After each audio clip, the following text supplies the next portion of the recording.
Je vous apporte le salut fraternel de la Confédération Générale du Travail, Force Ouvrière.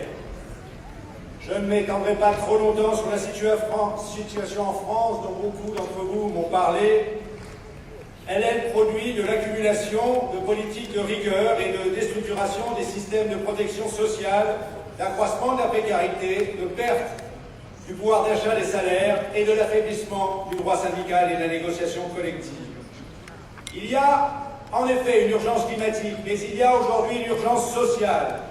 Et je le dis et le redis, les salaires et les droits des travailleurs ne sont pas l'ennemi du climat, pas plus qu'ils ne sont l'ennemi de l'économie. Plus que jamais, nous avons besoin d'une Europe des travailleurs, une Europe qui forge les solidarités et ne détruise pas les droits.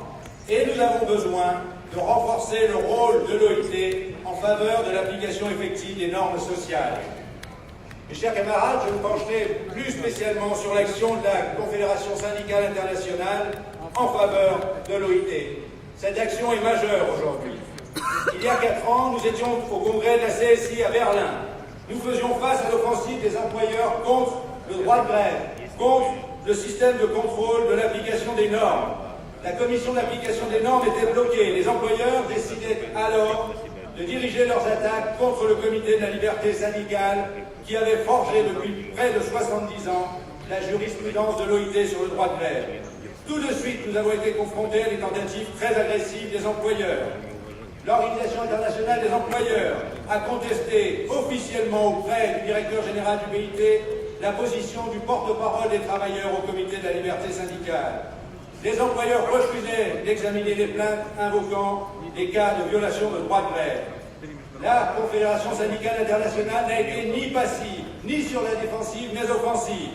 Nous avons mené la campagne sur la saisine de la CIJ. Nous avons mené la campagne qui nous a conduit sur la place des droits de l'homme, un grand meeting avec Sharon Burrows en février 2015 pour défendre le droit de grève et de nombreuses délégations syndicales d'Europe qui étaient parmi nous.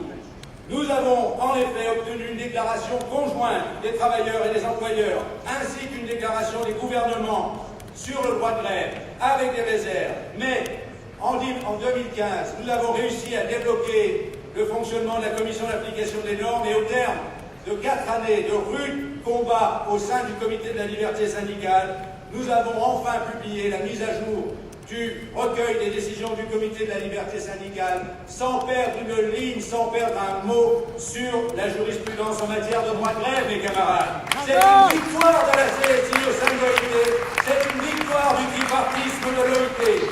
Alors, mes chers camarades, oui, pour renforcer la campagne sur le droit de grève, oui, pour renforcer les campagnes avec nos camarades pour la ratification des conventions. Mais attention, mes camarades, ne changeons pas de stratégie comme nous y appelle cet amendement.